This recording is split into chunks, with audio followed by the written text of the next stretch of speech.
Broadcasting from deep in the heart of North America, 5 influential podcasters from coast to coast come together to discuss a variety of topics from around the world. Ladies and gentlemen, welcome to the Power Hour!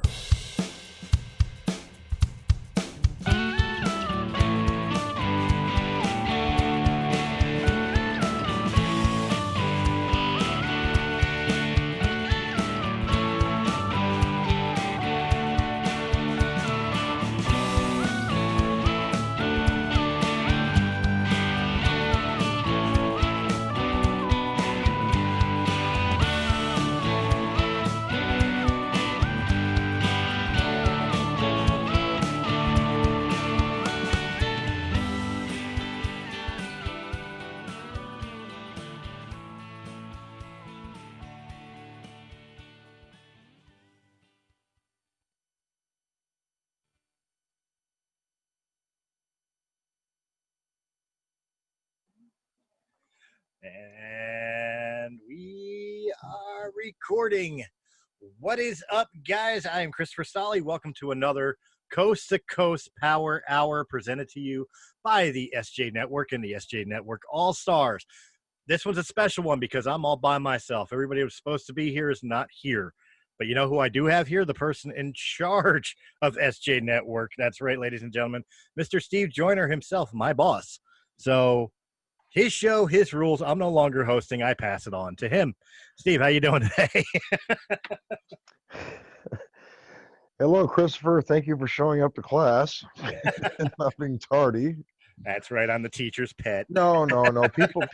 People have things going on. I'm. It happens, especially when you send out invites and confirmations a week in advance. It happens. Well, I do feel that we have to be slightly fair here. We did get confirmation that Kim was unable to make it tonight. She was supposed to be on. Michael Moore is ill. We hope he feels better soon. So he's an excused absence. Everybody else, You know what? You pissed them off is what you did, and you're not telling anybody. Or ain't me anyway. You did something. You did something, didn't you? You know what? With my track record, because don't you know what you are? Chris is he's the Gaddafi of podcasting. So whenever anything bad happens, it's your fault. Don't you know this by now? Well, you know what? Actually, you know what? You said you were in a shooting mood, right? Yeah, let's shoot. Let's shoot. You said it's going to be a straight shoot podcast, which, by the way, for people, we'll do the children's 70s and 80s things because I want to have Scotty involved with that. I mean, someone that would actually lived it. That would be better. But go ahead, Chris. No, I'm serious. What's so funny about that? Can we get what's his face Vaughn in there too? The Kidner boy from yeah. I mean, yes. Do you have any former child stars? I know this. Okay, but yeah, we're gonna shoot on this. Define what a shoot interview is. Well, for pro wrestling terms, a shoot is it breaks the fourth wall into reality. In other words, like when you hear a wrestling promo, usually a wrestler working a microphone. He's usually talking about like this Sunday I'm going to kick your ass in the ring in Madison Square Garden, blah blah blah blah blah blah blah. That is called a work or working the mic. In pro wrestling terms, a shoot is I'm not calling you by your gimmick name. I'm calling you by your real name, and I'm not bullshitting for the sake of entertainment. I'm going to fuck you up, or I'm going to air shit about you that you don't want known. In other words, but we're not hurting anybody. No. Hurt anybody? Maybe you're going a little overboard. No, we're not hurting anybody. I'm going to share some stories with you about what it's like to live in my skin. And why go ahead. Well, the reason why I got to ask if this is going to be a shoot interview or a shoot podcast tonight is because you said something earlier the other day to I'm not going to throw the other person party initials. M.E. About future. Your new friend, your new future collaborator, right? Oh yeah, I like him. Now he should be here. He He should, should be. but he's got a life too, you know. So, and he wasn't Oh, necessarily yeah. expecting to be on the show tonight. So, I don't fault the Okay. fact that he's not available. Um, Okay. So what did I say to Emmy? Because I'm forgetting. What did you I say said to you have her? defended me against other people I have. in the past. I want to know Yes. who these people are and what you had to defend. The ACLU, the NAACP, the Christian Organization for Human Decency. This list is endless. Very good. That's probably No, no, no, yeah. folks. If you, the problem is, am I coming in clear on this Zoom thing here? Is this Yeah. clear? Yeah. I mean, your Okay. camera's horrible, but you know, I'm not. I'm not. I don't do visual stuff. I know. I don't. We're not at that stage of our relationship yet. No. Well, the thing is that no. I just want to know if I'm clear or not. So okay.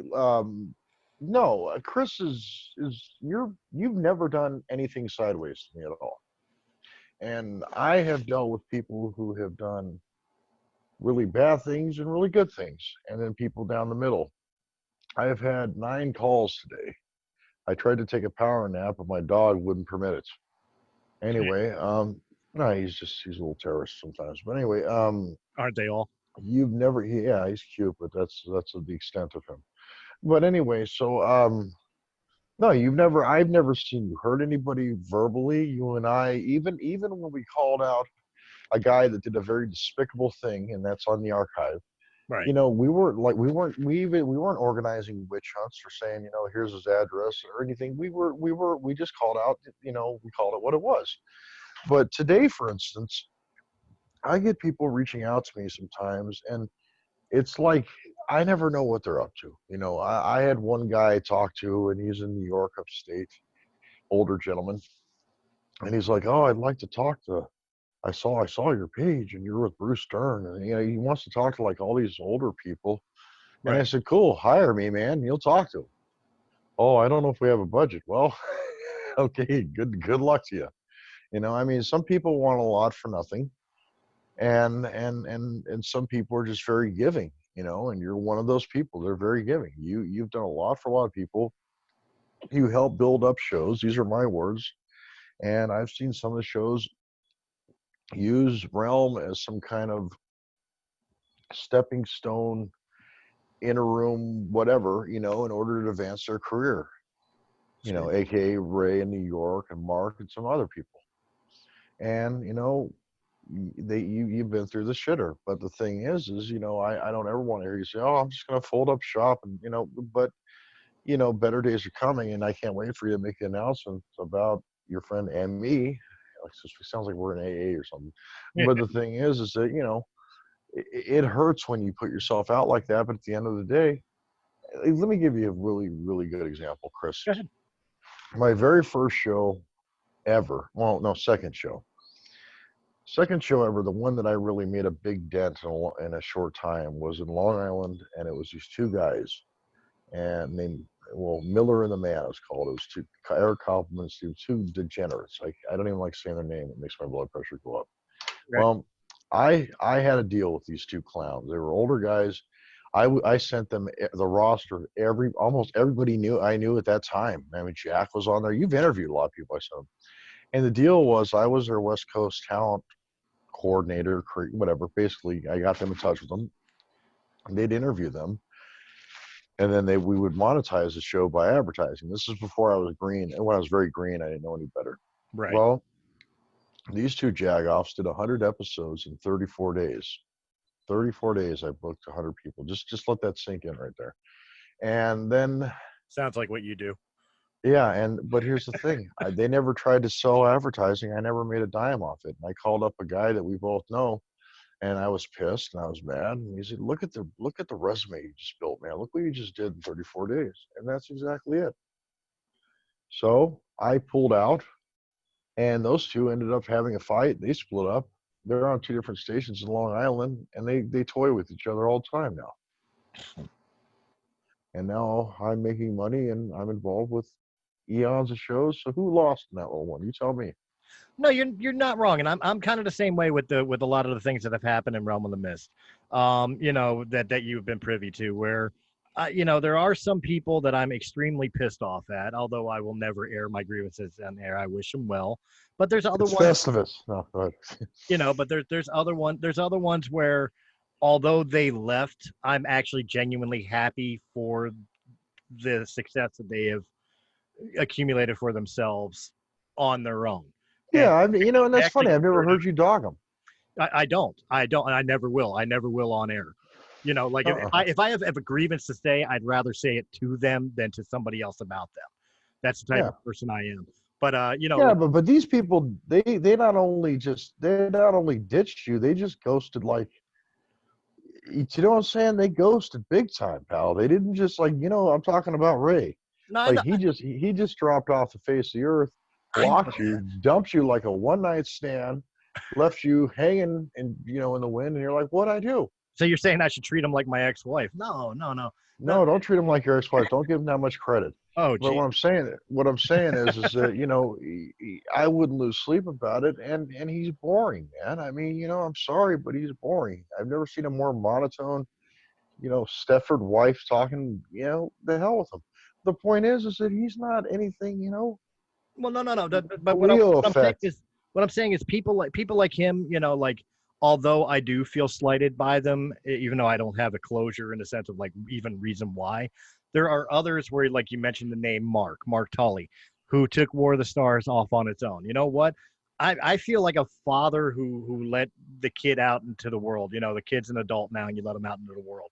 I have no ill will towards Mark Tully and the success that War of the Stars has been handling on its own. I'm extremely proud of Mark and what he's accomplished with that.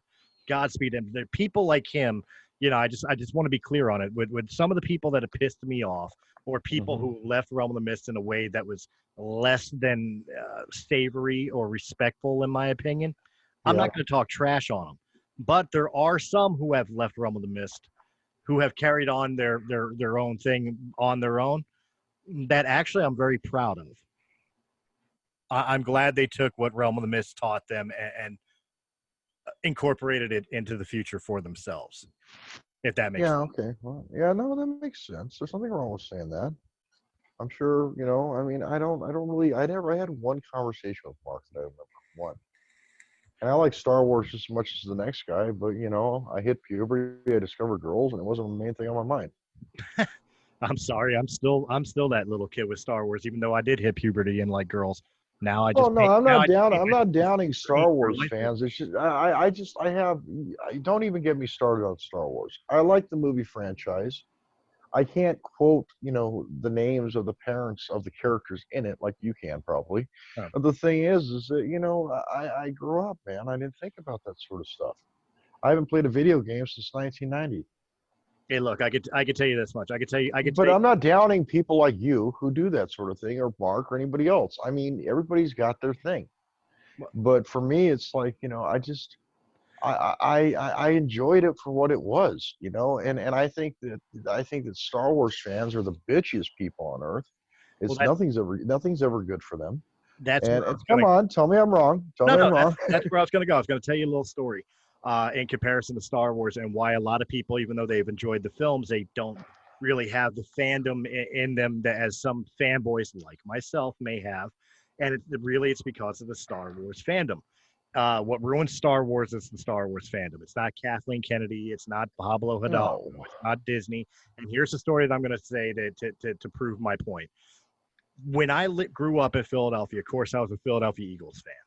Of course, born and raised in Philadelphia, you got Yeah, a, we get it. you know what I mean? But Yeah. I also was a kid who loved Joe Montana and the San Francisco 49ers. And as a kid, because of Nintendo, I owned the John Elway quarterback video game. So John Elway is the quarterback of the Denver Broncos. I was actually a fan of the Denver Broncos growing up in Philadelphia, besides being an Eagles fan. They were like my What, other in the 80s? 80s, early 90s, yeah, stuff like that. Oh, they were garbage. So you were a true fan because they sucked back in those days, man. They'd go to a Super Bowl and lose. But here's the thing. I moved to Colorado and I Hmm. dealt with the Avalanche fan and the Rockies fans and the Bronco fans and the Nuggets fan. Well, nobody cares about the Nuggets. Are they even around anymore? Jeez, there's a name I haven't heard in a long time. Wow. but try to argue the point that John Elway isn't the greatest quarterback who has ever lived in Denver, Colorado. I stopped being a I wouldn't Denver do that. Bronco fan. I stopped being a Denver Bronco fan because of the Denver Bronco fan base. And that's exactly what has ruined Star Wars, is the fan base arguing, bitching, moaning about everything under the sun instead of remembering two simple facts about Star Wars. Number one, and the most important, it's a kids movie. It's made for children. And number two, it is entertainment. Were you entertained by it? Great. Good for you. If you weren't, but you were entertained by the other ones, you still have the other ones. Shut up and let other people enjoy it. The end. Well, it goes deeper for me. The thing is that, hold on. And this is a guy that has a glowing Darth Vader helmet on his desk as we speak right now. Okay. But here's the thing. When Star Wars was cool, when I enjoyed it, there's a lot of people. I'm not downing people who like Star Wars. The point is that when I was a kid, I would go see whenever it came out. I remember my brother taking me to see Jedi. I remember standing in line with my brother to see Jedi back in the days when you had theaters with 2 screens, not 50 of them. Right. And I remember, waiting in line for over an hour and going with my big brother. It was a big to-do. And there was a cliffhanger. What's going to happen next? We just saw we were hot off the heels of Empire. We knew this was the end of, we thought it was the end anyway. Right. And it was exciting, man. And you go in there, and there were no spoiler alerts. There was no internet. There was nothing to ruin it for people.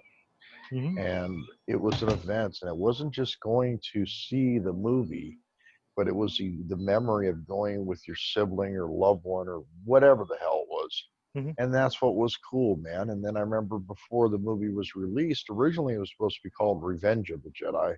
Right. And they changed it. Well, you all this shit. What am I saying? But the point is that I remember seeing the toys out over at KB and Toys R Us and other places and seeing these new characters who I've never seen before. And it's like, oh, they're going to be in this movie. I'm going to go see.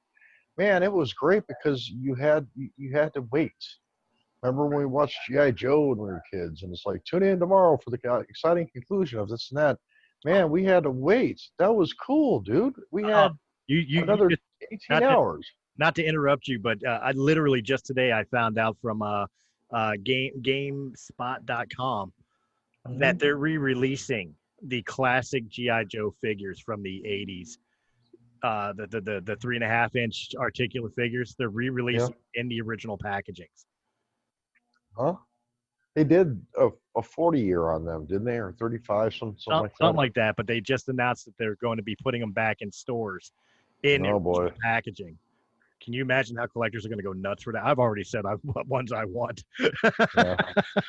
Sorry, go ahead. Continue. You were saying. Probably told Jennifer, like, okay, I need a snake eyes, this. Yeah, I can just imagine your little wish list. But anyway, yeah. The thing is that it was a simpler time, it was a funner time, and nowadays everything is instant, and we didn't have Alexa. You actually stood up on your own, turned a damn light on. You remember? I'm just saying, am I sounding old? Yes. But the cool thing is that it goes back to my theory of a lost generation that's living now, who will never know what it's like to be out from sun up to sundown, playing sports, riding. Remember when we were kids, man? It's like, hey, where's Chris? Oh, there he is. He's over at John's house because there's 80 bikes in front of John's front yard. Remember that, dude? I remember. Those were great days. So I don't. You muted your mic. Can you hear? Yeah, I can hear you. Sorry. Someone tried to call me. I think the technology has brought us together in a wonderful way, but I think that it also, it also separated us in ways too. Well, see, you bring up an interesting point, like going back to the fandoms having access with the internet now. Do you think You're a wrestling fan?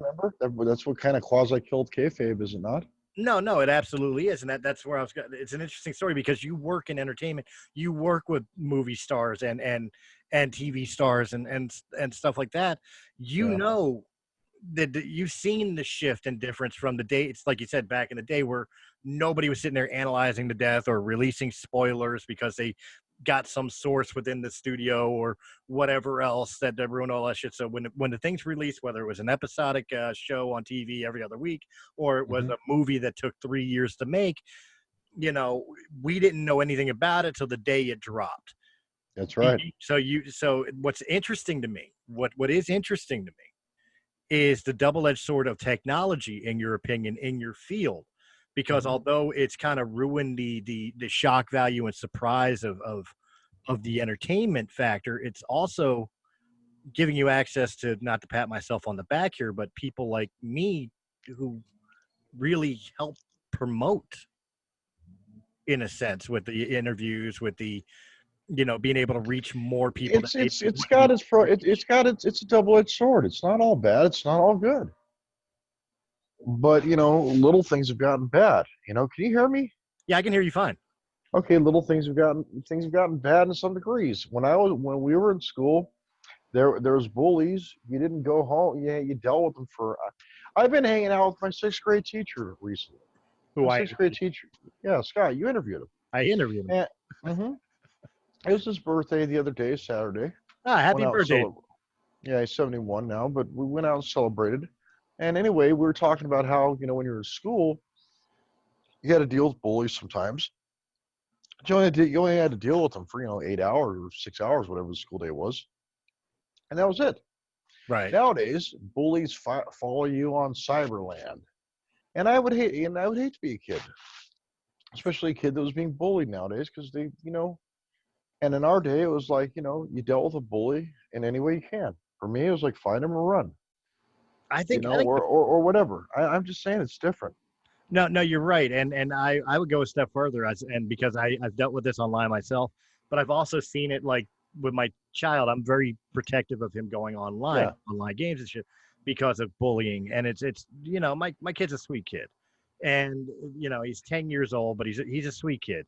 He doesn't have a mean bone in his body. And it drives me nuts because I've dealt with it myself because I, you know, play video games and all that. Call of Duty, for example, is the worst. I've had people my son's age talk to me in ways that my mother would have beaten me 6 ways from Sunday had ever come out of my mouth today at 43 years old. If it would have come out of my mouth, she would have beat the living shit out of me. I've seen this. You know what I mean? And it's just like, you know, like you were saying, like back in the day before the cyberspace, the internet and stuff like that, I think there's two factors to it. Yes, you're right. You only dealt with them for an 8-hour period, but you also dealt with them face to face. And a bully would either scare you to where you ran away, or you finally stood up and realized that the bully was, you know, a poser, a punk, a nobody anyway. Yeah, whatever it was. Today, with the social media anonymity, people having assumed names, or even on Facebook where you have your real names, but you have distance between you. You have the you know, protection of being online on a keyboard, saying what you want to say with no consequences. I know it's a meme on Facebook, but it's the God's honest truth. I think internet has created too many people that are way too comfortable speaking without the consequences of getting punched in the mouth. Yeah, that's true. And it's God's honest truth. There's so many of these cyber bullies. So many of these cyber bullies, the only reason they're cyber bullies is because there's no consequences to their actions. If somebody would have turned around, go find out where they live, knock on their front door, and knock them square on their ass, you would see a hell of a lot less of this crap going on. I'm not advocating for violence. I'm just saying that's what it is. These people are acting the way they are because they think they're safe. Yeah, I agree with you, and it's sad, and it is what it is. But we can't change that, Chris. All we can do is continue to do what we do the best we can. That's it. Right, absolutely. You know, and you can only help people as much as they are willing to be helped. Sometimes there are lost causes in this world. Sometimes, look, I've been involved with show creation. I have helped put things together. I've seen people grateful, and I've seen people act like I owed it to them. Right. And the people who act like I owe it to them, I don't talk to them anymore. I've seen, you know, I mean, My brother, I wanted to help my brother for years. He was a heroin addict. He didn't want help. I used to forcibly take him to rehabs. He'd go there for a week or two, play the game, come out, and go back to work, San Bernardino or where else, and pick up using again. Now he's dead. I went to Kansas City for 3 months, stayed with a childhood friend of mine, ended up having a big fight with him, came home. It's sad how things play out sometimes, but I can't go back and think about that anymore. Right. I mean, I miss my brother. I can't bring him back. My friend, he can take a long walk off a short cliff, but all I have in my life is really the majority of it's my work, man. I enjoy doing what I do. And for those ingrates or those people that act like you owe them everything, I'm pretty quick to spot them. I used to not be so quick to spot them. It used to take me a little bit longer, not anymore. And I have an interesting, outlook on life. I can go anywhere I want in this world. I'm not tied down to anything. And, California, I do want to leave California eventually.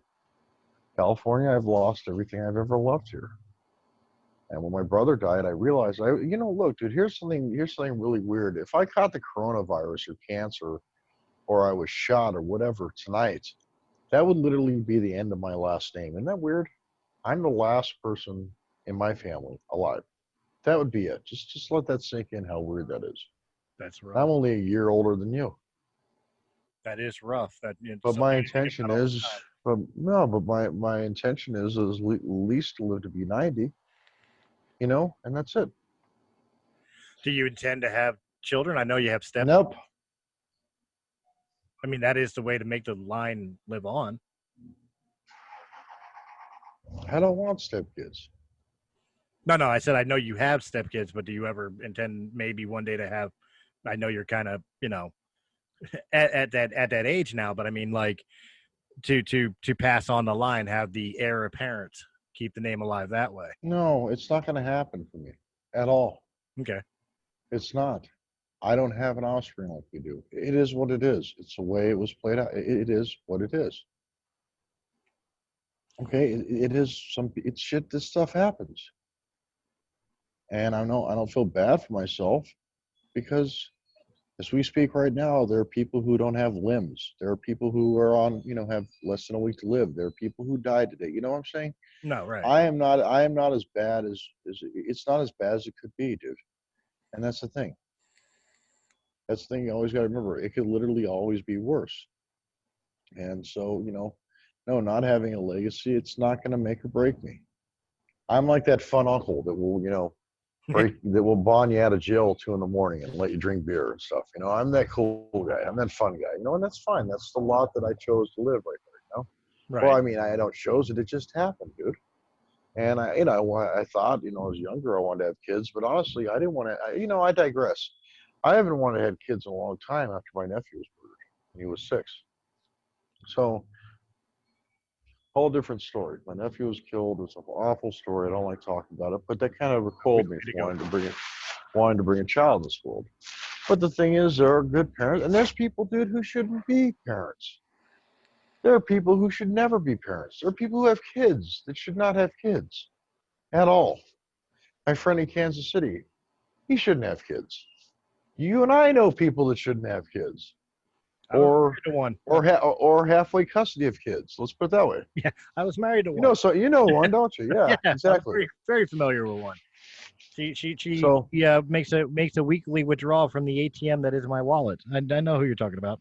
Yeah, well, her loss. But the thing is that I'm just saying. I'm trying. It's so easy to fall in a slump of negativity and all that, especially with the world the way it is right now.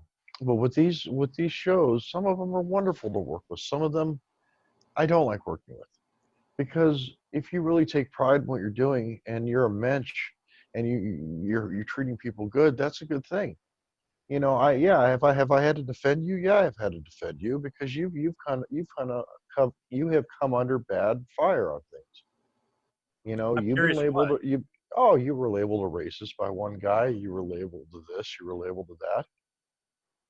Well, And I don't know what the the racist, banging I can is. guess who that one was. Yeah, you know who he is. I was in his state recently.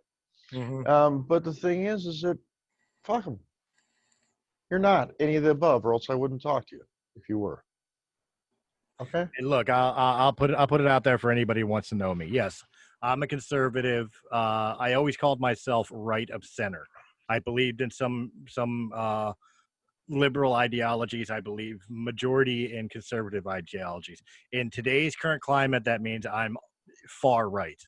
Just because I slightly right of center means I'm far right. I'm automatically a Nazi, So, but Oh, here's that's so ridiculous, man. You are not. That's the thing that gets me. You are not I'm nowhere near, but that's the way any of the above. if you Any have of a the above. dissenting point of view to the popular masses right now, Hmm. you are right. You are a Nazi. Now, here's the thing that I was going to point out. I come from a family who originated from Germany. My family is German. I'm a pure-blooded German. I was born in America, but I'm a pure-blooded German, which means right off the bat, English. right? English. It's my first language. There you go. Right off the bat, it means that I take offense to the word Nazi. Yeah, but that's not. But that's not you. I know There's that. a lot. There's a lot of nice crowds I met in my life. You're one of them. Exactly. The thing is that it's only as bad as you let people affect you to. You know, I mean, you made a really interesting post one time, and it made people think, myself included. Which post? Chris did a post, and it had a picture of a little Japanese girl. Do you remember that? Yes, yes. I I can't didn't get make that. mad. I found that, but that Oh, it, well, that was whatever. He definitely shared it. provoking. Yeah, Yeah, he shared it. He shared a post of a little Japanese girl. You and I can't be mad at her for Pearl Harbor. right. You can't be mad at her for World War II. So don't be mad at me because you assume that my family owned a slave. Because my dad was born in Poland. He came here in 1934, and there wasn't any slaves in Poland the last time I checked. Okay? And it's just silly. But when you pointed out, well, what about this? See, some people don't like it when the sword goes two ways, Hmm. and it is a two-way street. Well, And that's I the thing mean, that's the thing that bothers me. People who call me names, like you said, you had to defend me against them, and I appreciate that part. I didn't care. I mean, what are they? They're not putting dollars in my pocket or enriching my life. Right, but that They're like, oh, I think he's racist. I think he's this. Why do you think he's racist? Well, he did. I don't know. I don't even know what post you did, but I do know with one guy in particular in Kansas City.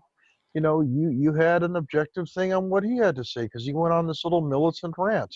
hmm And you know what? That's your right as an American to disagree.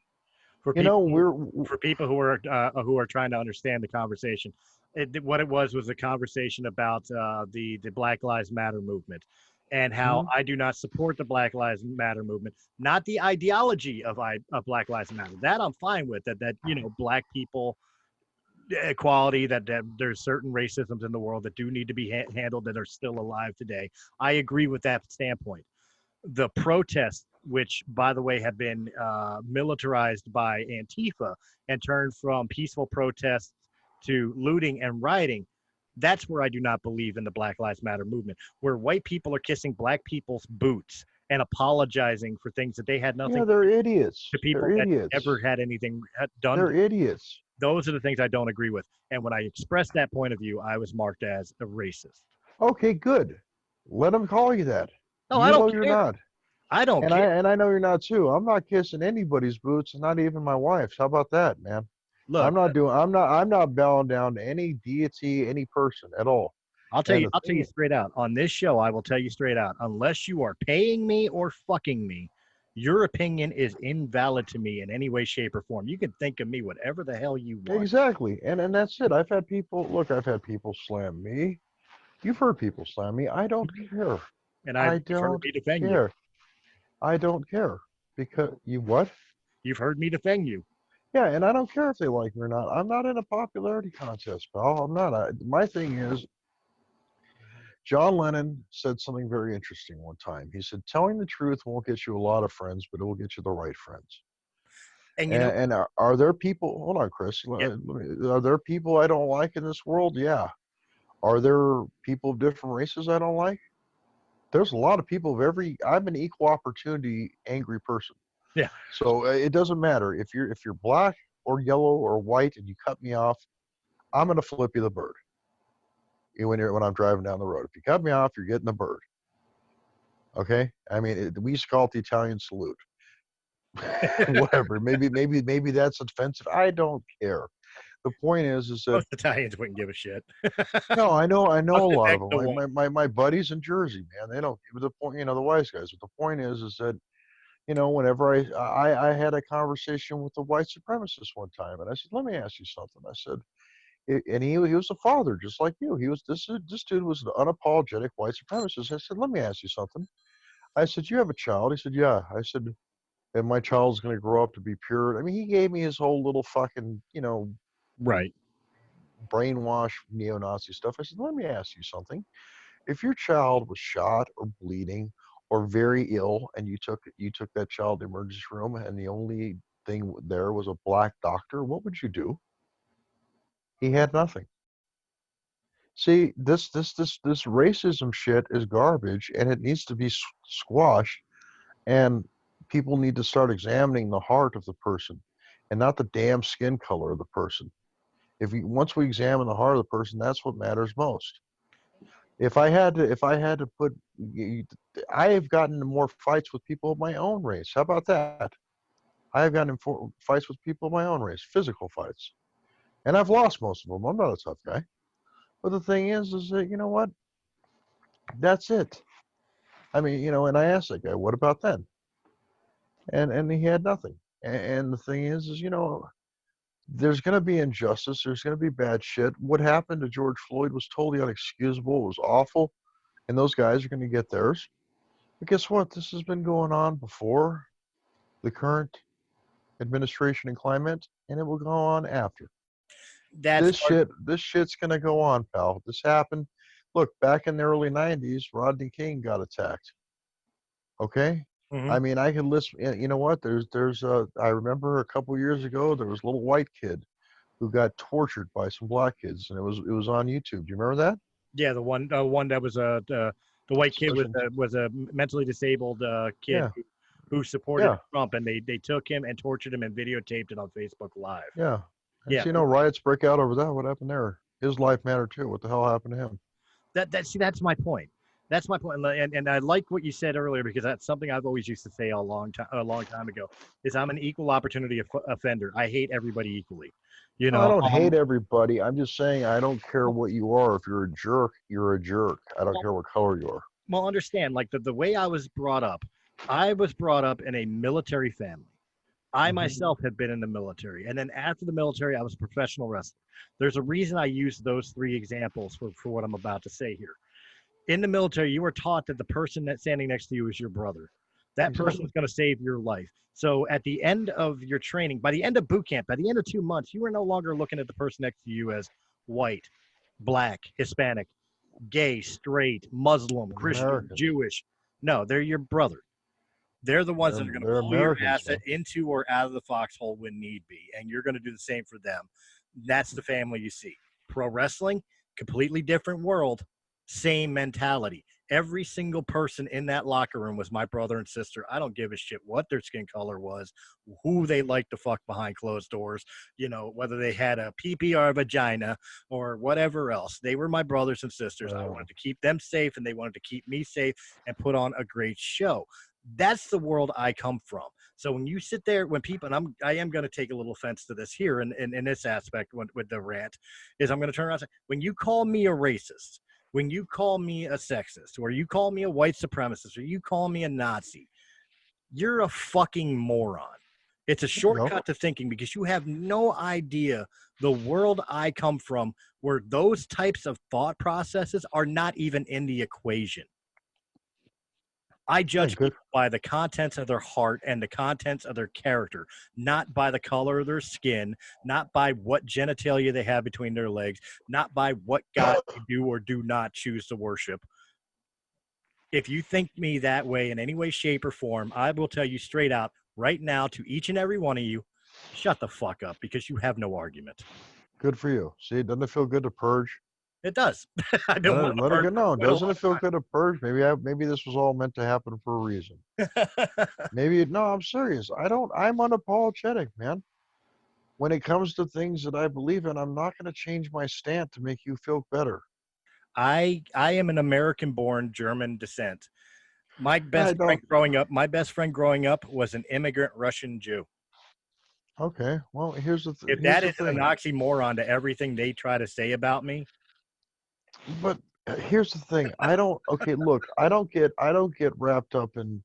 I don't care. How about this? I don't care who wins the election in November. I don't care. I don't. you I know, don't care who. I don't know care who who wins the loses. election. I know who loses in that election. Hmm. Everybody. Yeah, we do, man. I mean, if we don't get it together, the thing is, I don't care who wins the election because at the end of the day, Donald Trump is not paying my bills. Neither will be no. And if Joe Biden gets elected, Joe Biden won't be paying my bills either. I have to take care of that. No, I know. And as far as I'm serious, man. As far as things happening in the world, look, everybody has a right to protest, man. Everybody has a right to protest. You don't have a right to burn people's shit down and steal things just to be a jerk. Then you cross the line. You know what? It all works itself out. I was in Southern California when Rodney King happened. Rioting is nothing new, but it doesn't go on for years and years and years. It ends up dying out. Things have a way of working themselves out. My main concern is I'm in the entertainment field. I work with you and countless God knows how many other people, and I try to make money to take care of myself, and that's it. Do you want to know why I do what I do? Do you want to know a secret? I've never told anybody this. You want to know Good. why? Good. Okay, I didn't get a chance to say goodbye to my mom when she died. I didn't get a chance to say goodbye to my brother when he died. My father died, I got to say goodbye to him and he died, so that's the only person, but that was it. Right.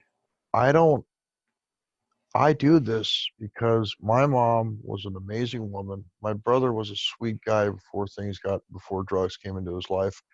I do this because they were people of goodwill.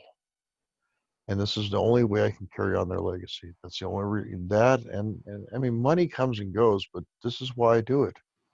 I book people on shows sometimes. I don't get nothing, not even a thank you. But the thing is, it's a way of honoring them, and it also gets me out of my depression of thinking about them. That's why I do it, Chris. It's not think about it. People have asked me, Jesus, how do you get it? And I have been very lucky in my life to meet a lot of great people, a lot of great people. And the thing is that that's why I do it to carry on my mom's spirit. I recently joined a Facebook page.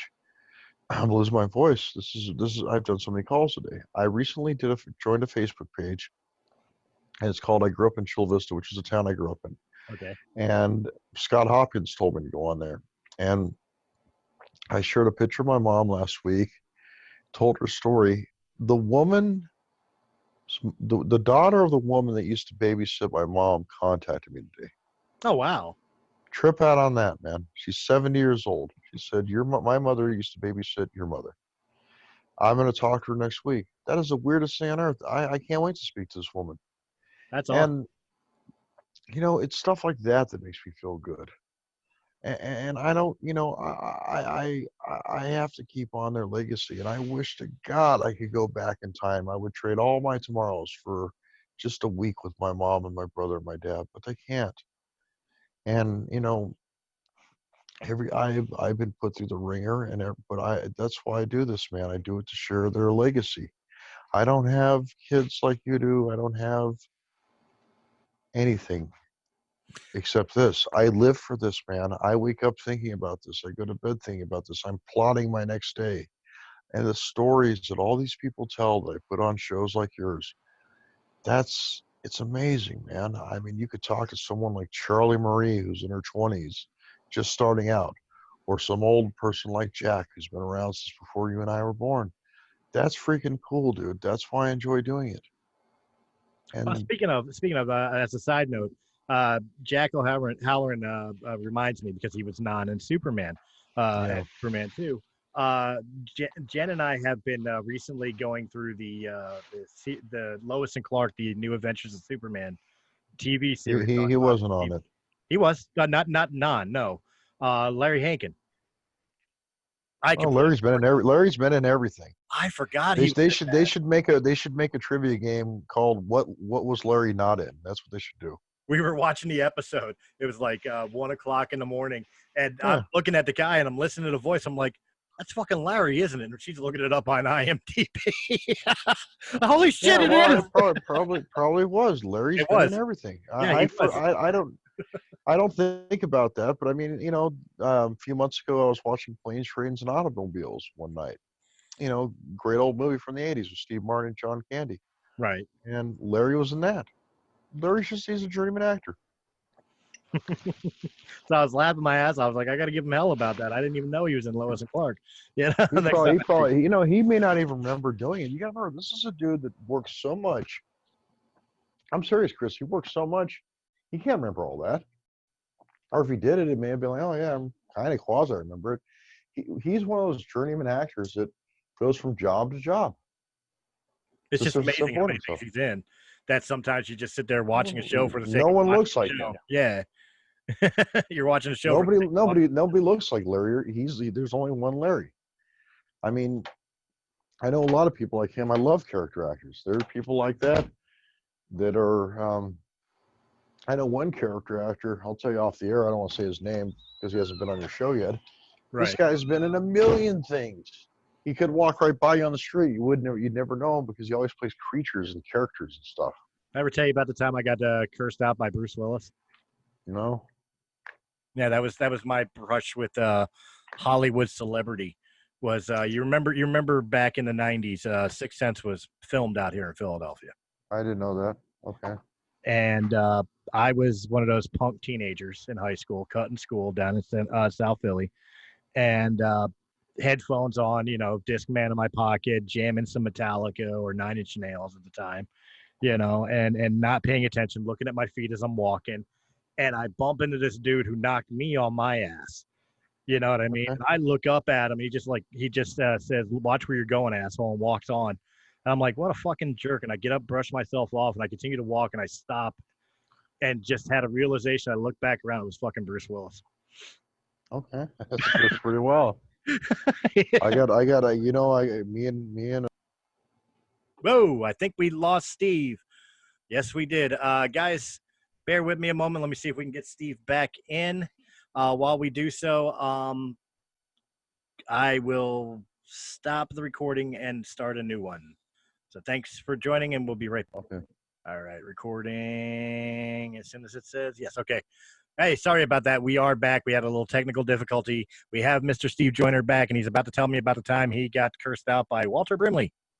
Yes, Wilford Brimley, the old man. I don't want to tell the story. He just got. It's a long story. It's tedious. He just got pissed off at me and another guy. It was funny, at an autograph show. But to come back to something that you were saying before about why you do what you do, it's kind of funny that how similar you and I are, in the sense that all the years that I did in music and in wrestling and even in podcasting, and you know this, Steve, is I'm very conscious about charitable. I always want to try to help people in some way, shape, or form. And I've volunteered my time. I've volunteered my time numerous times for like the Colorado School for the Blind and for Toys for Tots and, the Salvation Army, a lot of places, whether it was in music, whether it was in wrestling, whether it's now in podcasting. I've always volunteered my time in any way, shape, or form that I can use what little talent I have in life to help others. And I do so. And that stems back from my upbringing. And for those who don't know, my father died when I was 6 months old. I don't know my father's side of the family. I don't even really know my father. My mother was in the Coast Guard. She was one of the first females to be aboard an icebreaker out in the Antarctica. So I was raised by my grandparents, mainly my grandmother and grandfather. My grandfather was a dedicated man with served 26 years in the armed forces, followed by 28 years as a Philadelphia deputy sheriff. And during that time, he also ran a youth organization known as the United States Naval Sea Cadet Corps. And I was in the Sea Cadets. Were you? Yes. He ran the Philadelphia division. I'll tell you a story, but go ahead when you're done. But I'll tell you my story about sea cadets. Now that's funny. My grandfather's main quote, and I could quote this. His main reason for doing the Sea Cadets, besides his love for the military, was being able to take kids ages 13 to 18, get them off the streets, and teach them something that would help them further in the future, whether it was in the military or gave them skills for the outside world as adults when they grew up anyway. But it got them off the streets, out of troubles, away from gangs, and gave them a skill and a future. That was his quote. It was something he loved doing with the Sea Cadets, and I've taken that with me and used it in ways that I was able to translate, in a sense of like, the forms of entertainment that I've tried to have a career in. So it's very funny that you mentioned that you do this for the legacy of your family. I do this out of the legacy of what my grandfather built. Very cool. I see your little one right behind you. Yeah, that's my little one right there. Come on into the camera. Say hi to everybody. That's Brandon. He's not going to be able to hear anybody, obviously, but that's the 10-year-old. That's the sweet boy that I talked about. Hi, Brandon. Did you get the pony I sent you last year? Don't tell him that. You tell him that. He's going to listen to this show later. He's going to hear about that pony. He'll be like, Dad, what happened to the pony? I'm going to have to tell him we put it to the cat. No, I when I was in junior, man, the Sea Cadets. Yeah, so I got in this. Okay, this is my Sea Cadet. I've never told this to anybody. This is an exclusive weird story. There you go. Good. I see Jen's sneaking around back there looking at your stuff, trying to find where you hid the. Okay. Now, so I was in junior high, and I was seventh grade, and there was this girl. Man, I was nuts over this girl. I was insane over this girl. And then one day she smiled at me, and I was like, okay, I have a chance. I was like Lloyd Christmas, Right. And the thing is that I ended up becoming friends with this girl. I thought I would have no chance with whatsoever. And she said, hey, would you like to go out? I'm like, oh, what is this, Sadie Hawkins Day? Yeah. Are you kidding? I was, it was the greatest. She said, well, I'm in a thing called the Sea Cadets. She said, would you like to come? I said, sure. I know what the hell it meant. It was at the naval station in National City, California. Right. So I go down there, and I figured, look, I could see this girl every Tuesday if I play my cards right. So I join up. Boy, what a mistake. No, you joined for a girl. I joined for a girl, man. I got a goofy haircut, wore goofy clothes, the whole shebang, just to be part of this group to see this girl. Now, here's the thing. I never got a chance to really see her, and I'll tell you why. Number one, she was like a higher ranking Sea Cadet.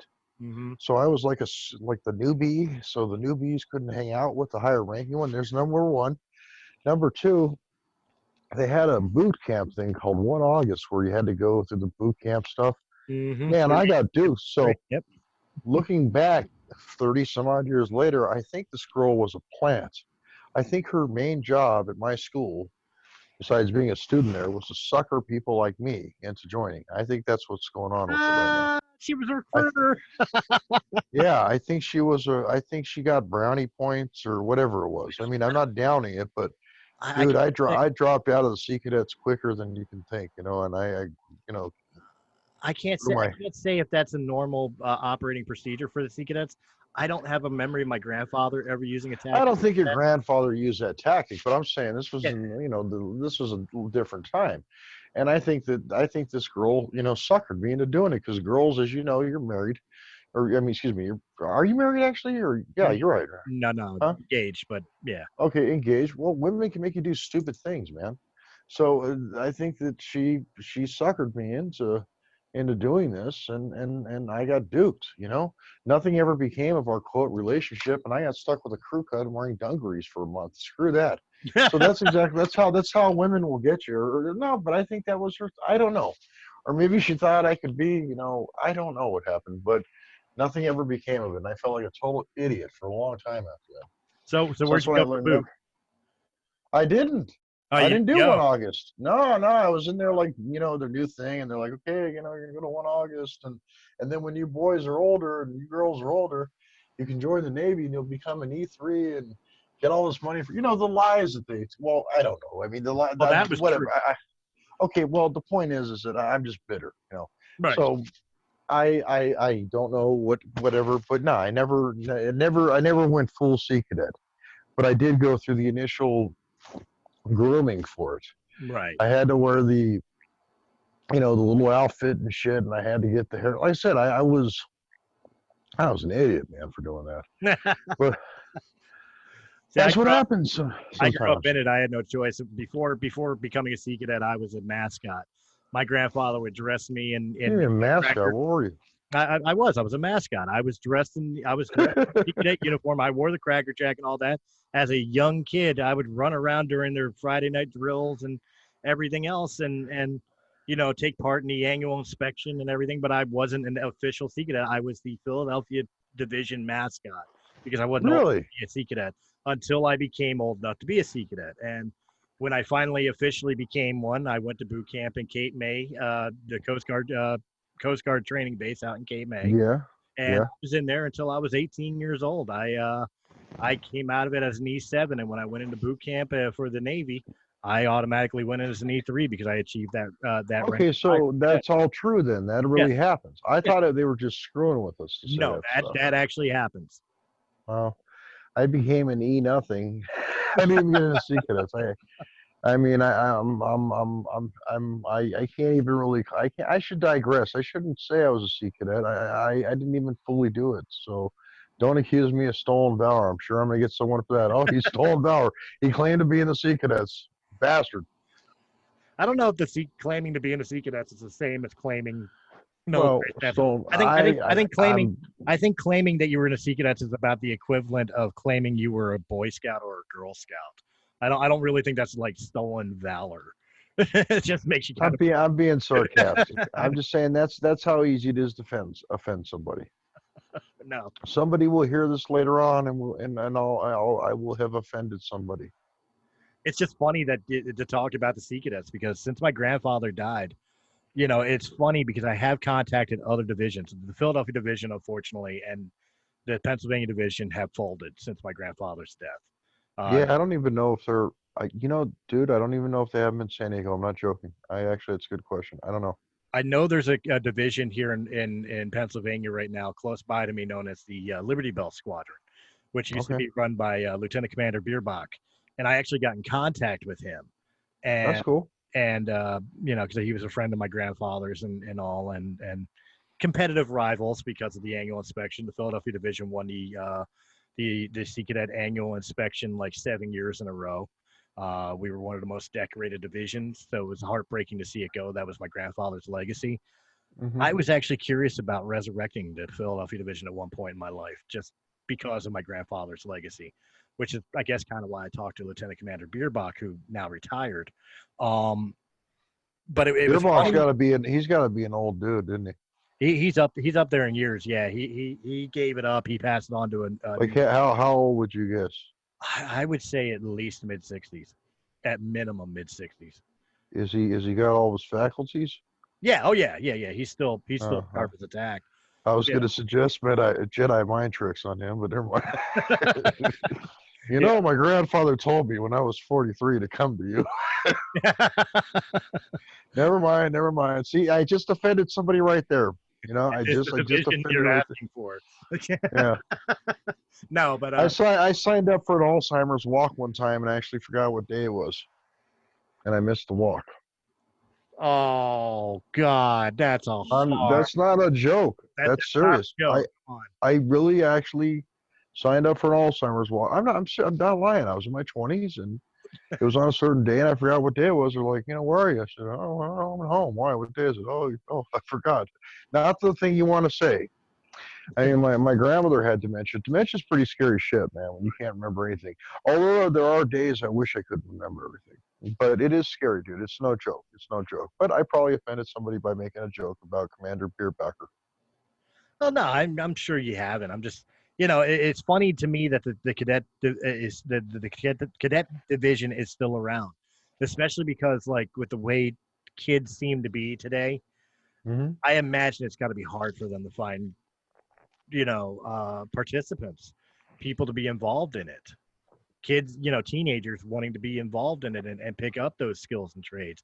I loved it. I loved my experience with the cadets. Well, then why don't you lead? Why don't you do what you were just talking about doing then? As long as why don't you do it? I'm no commander. I can't run a division. My grandfather devoted his life You to it. can run an online radio network. You can't run take care of a bunch of little kids and stuff. And Come on my now. hair's turning gray from that. My grandfather used to. Your hair's not, I see you right now. Your hair's not turning gray. Don't be all dramatic. The beard is. But Oh, no, well, that's normal. but my grandfather, I remember vividly. My grandfather would wake up in the morning at about 6 a.m. You know, on Yeah, a how would Saturday. that work? You On could a do that, right? I'll say on a Saturday because the other days, obviously, it's because he was going to work as a deputy Mm-hmm. sheriff. But on Saturdays, I remember he would get up, get a cup of coffee, pull over a typewriter that he had next to the kitchen table, and he would Mm-hmm. start typing out records and making phone calls by 7 a.m. to set up trainings and making sure that everybody paid their dues or what uniforms needed to be ordered or this, that, or the other, like everything under the sun. He would go until he would go to bed at about 10, 11 o'clock that night. I would have dug your grandfather. I could have totally hung out with that guy because that's like me in the morning. I wake up at 5 and I'm on the phone by 7. Yeah, grandfather sounded like he was too cool for school, man. I swear to God, I have made so many calls. By the end of the day, my voice sounds like it does right now. I'm not joking. Yeah, grandfather. See, they don't make people like that anymore. That's it, and I imagine that's got to be. I don't know if that's the standard, but to me, that's got to be the standard. To run a division, Mhm. especially a successful division, that's with so many cadets and other officers and everything. You've got to put that time and effort into it. That every waking moment that wasn't devoted to work was devoted to the Sea Cadets. Like he had a room in our house that was supposed to be a bedroom. It was filled with record boxes of all service Sea Cadet service records and training records and everything, like boxes of it stacked from floor to ceiling, that he would have me go in and find a box for him when he needed a file from something or other. Like obviously that might be a little easier now thanks to computer technology, but back in the day he had a whole room devoted to the Sea Cadet division. Yeah, but grandfather didn't have to worry about a damn computer system crashing. He had that shit. True. Think about that. Think about that, man. Ain't no worry there. It was written. I mean, that's the type of thing right there, man. They don't make people like that. Jack and your grandfather, they're products of an interesting generation. My dad is. I include him in that. But you could do that. I mean, you're a leader, so I don't know you if I'm know going to shave the beard and get the goofy hair. Well, I already have the goofy hair. you got the haircuts. Don't worry about that. No, they probably. But no, what I'm saying is you're still a young man. I'm still quasi young. We have our whole life ahead of us, and we could do whatever we want. I'm serious about this. You're a lot better off now than you were, I'd say, 10 years ago. Is that fair to say? Sure, yeah, we'll say that. You're not with Satan anymore. True. Well, I won't get rid of her until No, you're not living. You have 2028. okay, but you have someone that cares about you as opposed to before. True, that's true. Okay, so look at it like that. You've done so much in the last, I don't know how long I've known you, but you've done a lot with me. You've collaborated with me. And part of what I used to hear from podcasters, Chris, is, and you just mentioned it a while ago about seeing Larry Hankin on Lois and Clark. They'd Right. be like, Steve, I've seen these people, and I tell my friends, I talked to that dude. I interviewed that guy. I know that guy. You look at everything a little bit differently after that when you see them. You'll never watch certain movies or TV shows again after talking to them because you know what they're like in real life, and it's cool.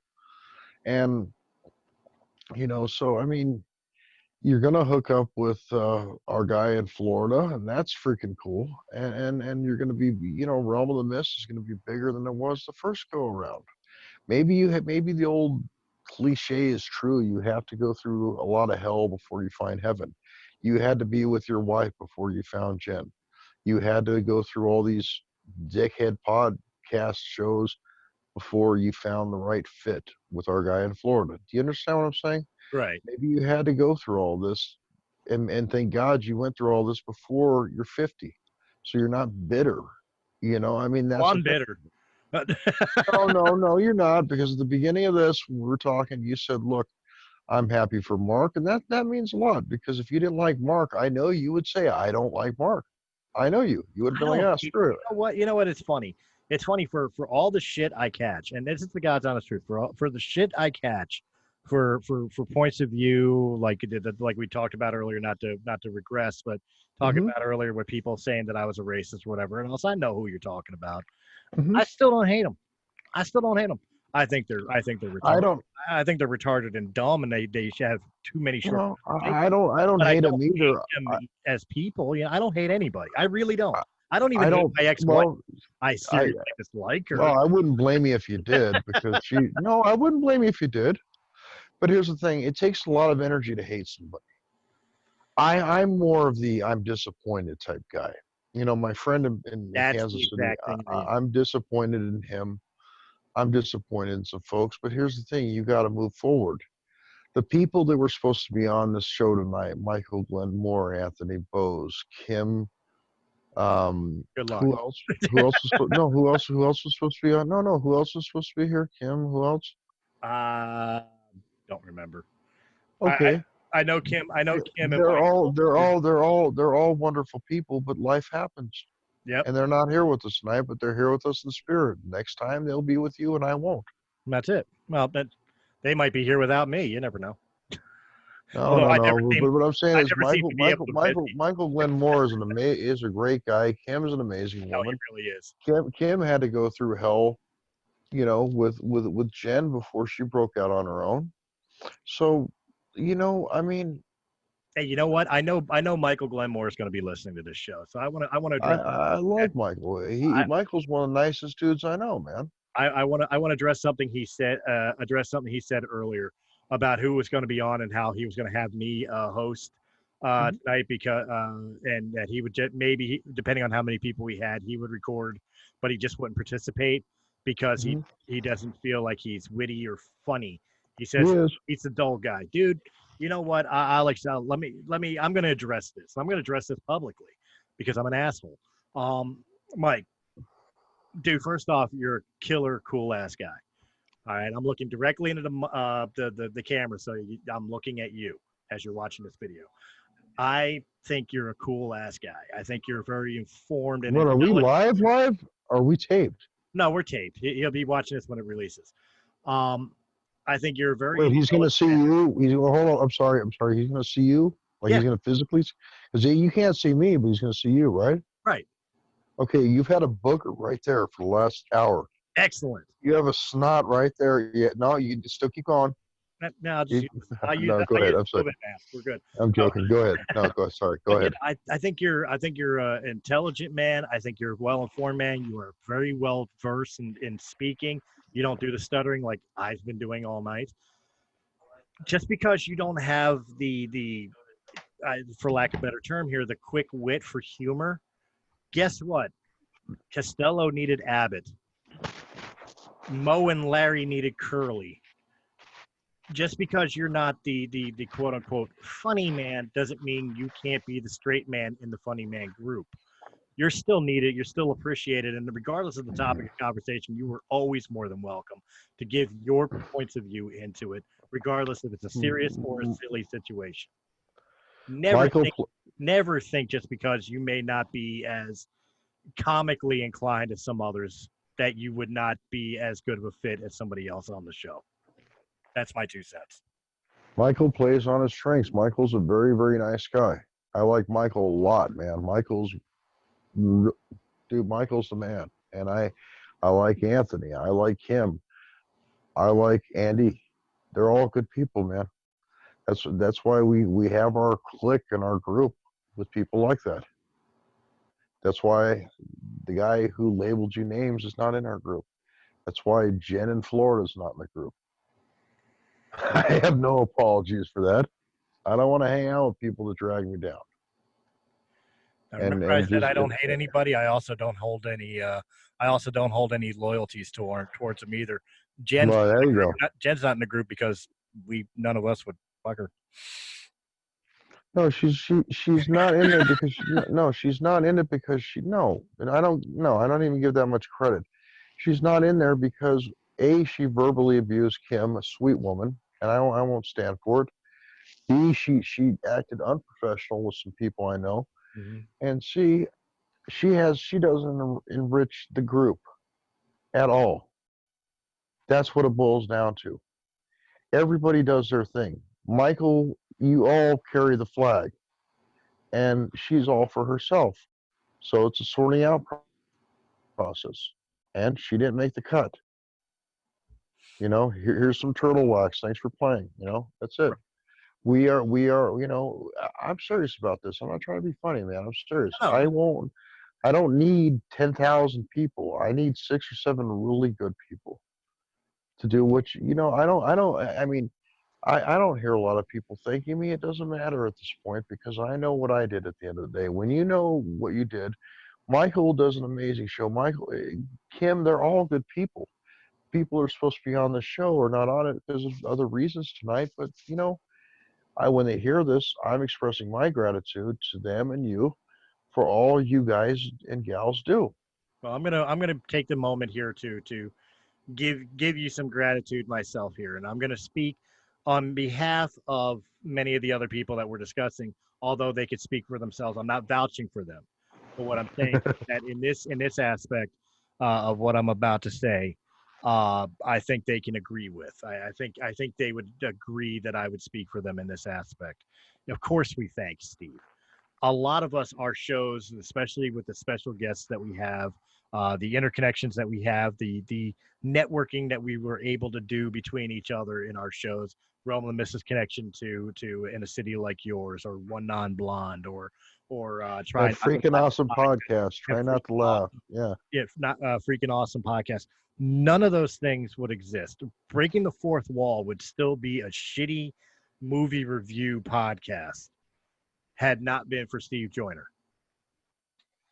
No, dude, I can't claim full thing for that. You're the one that interviewed these people, not me. I don't interview people. You brought them to me.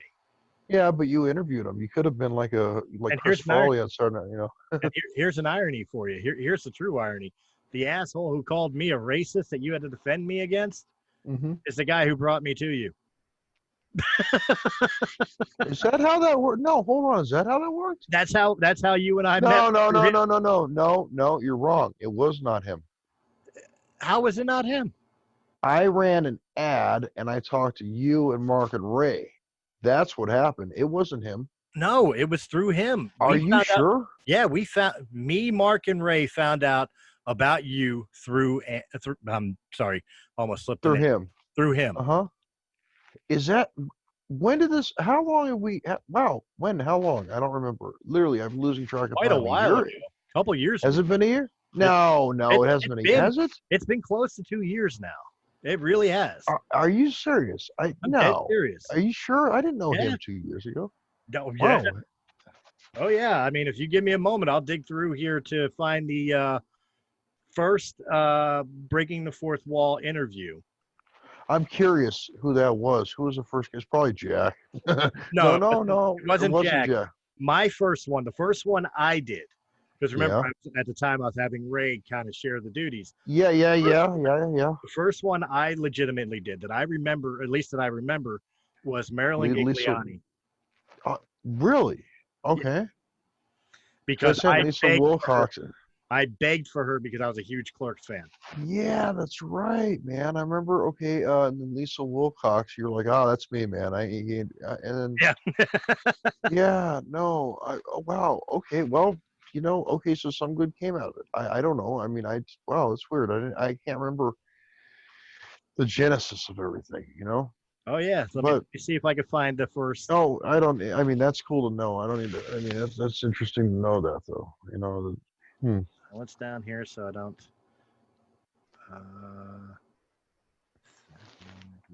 that's a trip. So WPS guys 65 was our first interview for SJ Network was released on September 20th, 2019. Okay, so it wasn't 2 years ago, but it's still a while ago. And the first ever person interviewed on Breaking the Fourth Wall through SJ Network was Bill Foster. Wow, Bill. He was interviewed by Ray. Bill Foster. Wow, I just talked to Bill this morning. I still do stuff. Bill's been with me a couple of years now. That was episode 65 of Breaking the Fourth Wall, Yeah. and of course, Yeah. you're on episode 130 now. Yeah, and Okay. you recently had Bill back, and Bill's you do. Oh, can I say what he is or no? Yeah, go ahead. Oh no, but Why don't you tell him who he is? We're still working. We're still working on it. He's got to send. Well, he's got a presence. He is going to be our first official sponsor in Realm of the Mist Entertainment. Yes.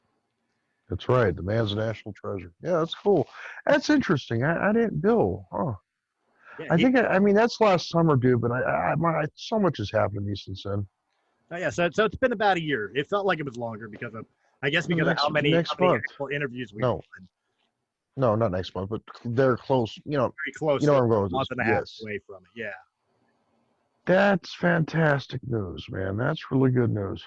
So like I was saying, none of this would have been possible at all without Steve's tireless dedication to finding podcasters who were willing to sit down with the guests and talent, and finding the guests and talent for us to even interview or be able to associate with, and then cross promoting podcasts with podcasts. And Steve would be the first one to tell you he doesn't really know much about the podcasting world, but he's got it figured out about networking. And in every way, yes. A lot of us owe a lot to Steve Joyner. So from the bottom of my heart, man, even if I don't say it on every episode, man, thank you. You're welcome. No, you're very welcome. I don't know the technical aspect of what you guys do. Like this is Zoom. This is a new thing you kids use nowadays, I guess. I don't know. But it works. But that's cool. Bill Foster, man. Billy, I may go see him. I can't talk about it right now, but that's cool.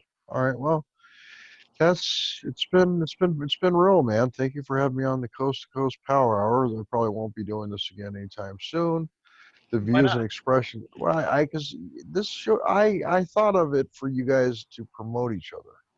That's the main reason, and it's really a show for hosts to talk to other hosts, not for this behind the scenes guy to be on. I mean, and rotate it. But this was fun though. We talked some shit. We had some laughs. We found out new stuff about each other. Sea Cadet, hey, go figure that one. That was definitely not something you thought about in the first when you were like, man, I'm going to be on the show tonight. I wonder what we're going to talk about. Sea Cadets was the furthest thing from your mind, wasn't it? Oh yeah, I mean, you brought back childhood trauma there, buddy. I remember her name. I should hunt her down on Facebook. She's probably, knowing my luck, she's not all big. She's probably all hot and smoking and shit. And Find her and send her my way. I want to interview her on Fourth Wall. No, freaking away. No, I will find out if she was a plant. She probably that's creepy. Now that's a little creepy. What if I do something?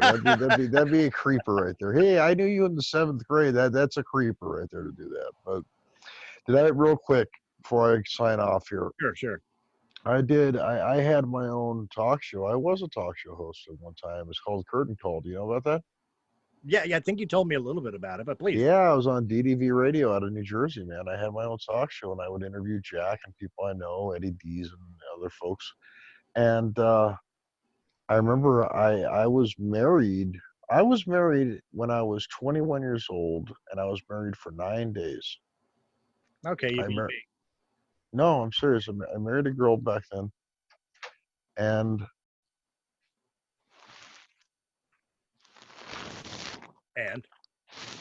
hold on, I just got mail. You've got mail. Hey, dee. Publishers Clearinghouse. All my troubles are over. Anyway. Yay! Man still owes me $25 million. Who's dead? I don't care. He's dead. Where's my check?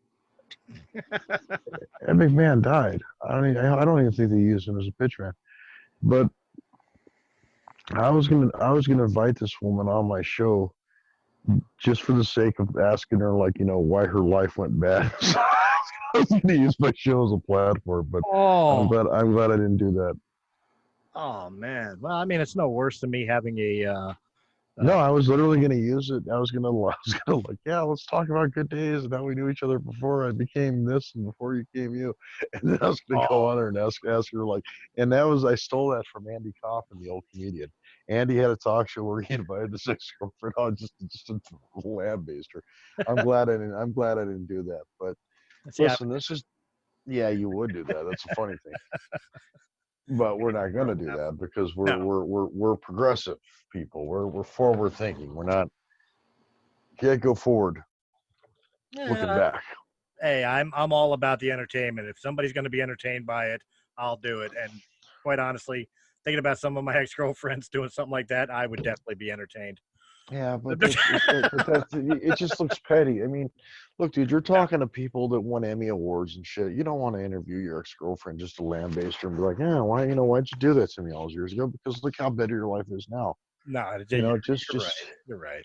If you gotta talk to your ex-girlfriend, start her to subscribe to the channel on Patreon. But oh, you want to know what I'm doing with my life? Well, for $1 a month, you could hear for yourself. Exactly.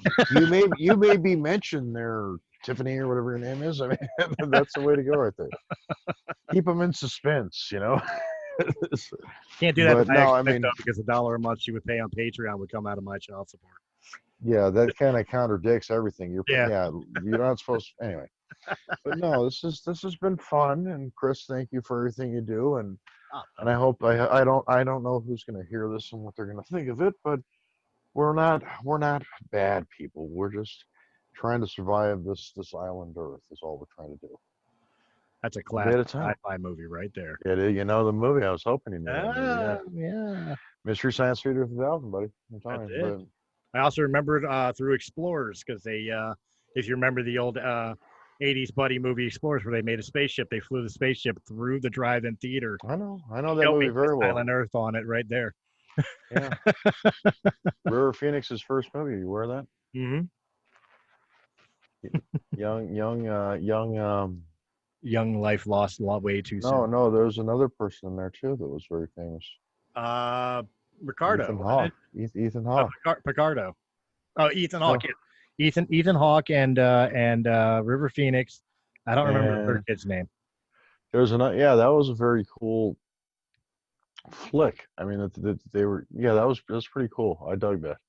That's a cult classic. I don't think that gets as much love in this. I agree with you. Explorers was good. I mean, this is the type. Here's my suggestion as far as you want to do 80s like fun movies like Goonies and so on. Get Scotty on that. Have Scotty come on, man. I mean, he knew the majority of the people that were in those flicks. I think we have to get Kristen DeBell on it too, just because Meatballs. I think classic. No, that was one and done though for her, and she was like 18 at the time. But I mean, you could if you want. But still, I mean, doesn't Meatballs classify? No. I think a movie is like, I don't know what genre you're going here, man, but I mean, Goonies, just in general, Explorers, Monster Squad, Goonies. Like I know someone from the Monster Squad. That's funny you mentioned that movie. I know someone from that. Who do you know from the Monster Squad? He's a friend of. I can't say his name just because I don't want to be a jerk. But remember the quote cool kid? Yeah. I know him. Ruby. And then do you remember?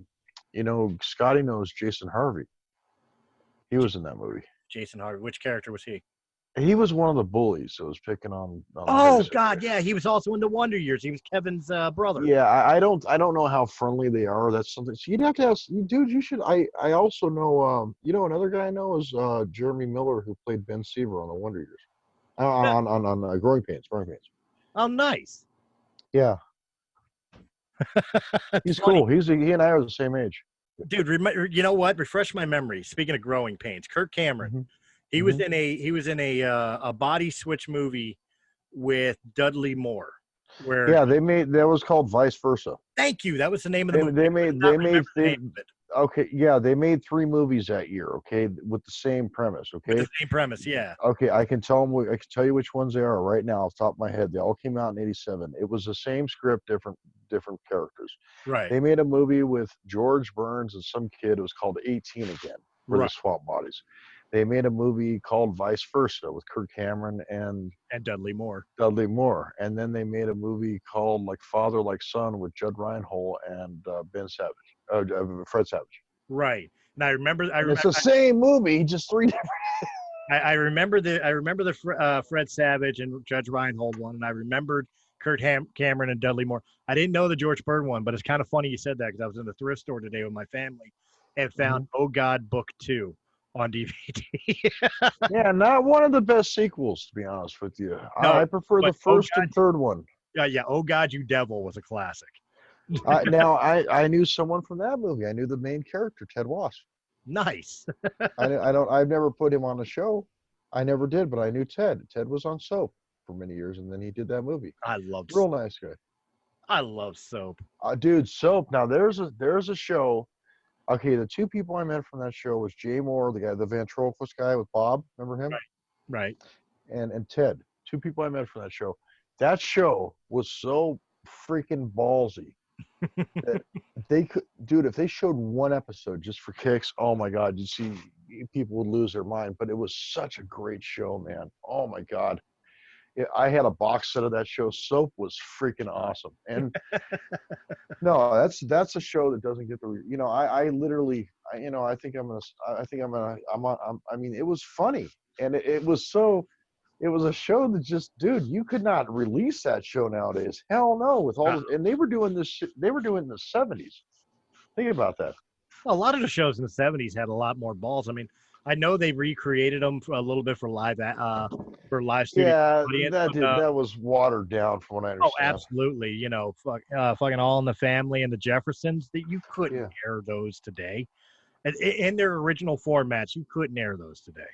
No, they polished them up and they made them what they wanted to make them. But Norman Lear was a genius, man. Is a genius. He ain't dead yet.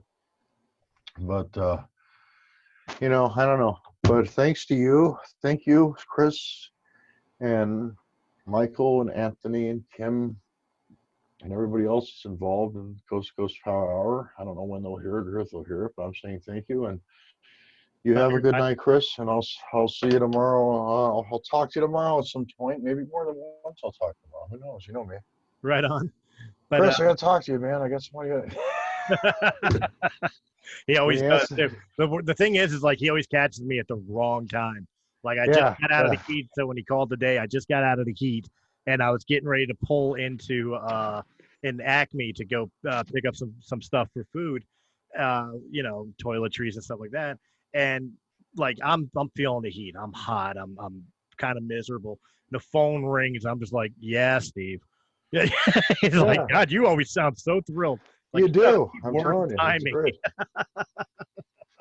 I didn't know. I don't know. I know you don't know, but it's always like you always find the worst time.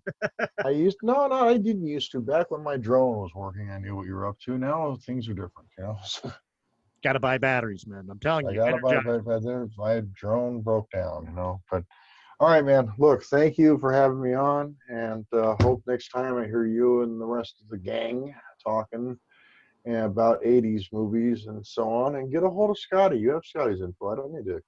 I'll get a hold of Scotty. I'll shoot a message out to him, see if he wants to be involved. And ask Scotty if you could borrow Jeremy Miller. They're really tight. Nice. I'm serious. Hey, would Jeremy want to come on? You could ask. Jeremy's he's a skinny guy though, real skinny. Is he? Cool. Yeah, he's a twig.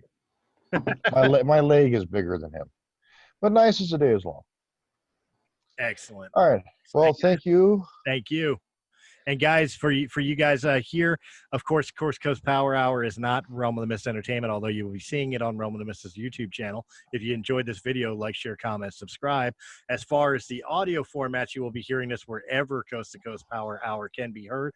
Make sure you check out all the subsequent podcasts that are usually associated with the Coast to Coast Power Hour. The links will be in the description below. And of course, give this video a like and a follow, or whatever it is you do on the audio platforms that you hear it on.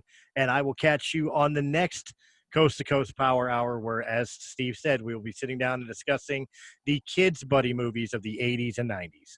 Till then, guys, thank you very much. Have a wonderful week. Hey guys, it's Chris from Realm of the Mist Entertainment. If you enjoyed this video, please hit that thumbs up button. Like, share, comment, subscribe. Check out all the other great podcasts that can be found on Realm of the Mist Entertainment's YouTube channel or our sister channel, Sounds Dicey Gaming, for all your tabletop needs. And if you prefer your podcast in audio-only format, check out Realm of the Mist Entertainment on Anchor.fm, Apple iTunes, Spotify, Pandora, or wherever quality podcasts can be heard. To our Patreon supporters, we thank you very, very much. And if you're interested in being a Patreon supporter, please go over to patreon.com/Realm of the Mist, and just $1 a month gives you exclusive content and helps our channel out greatly. Guys, again, thank you very much for joining us, and we will see you on the next episode.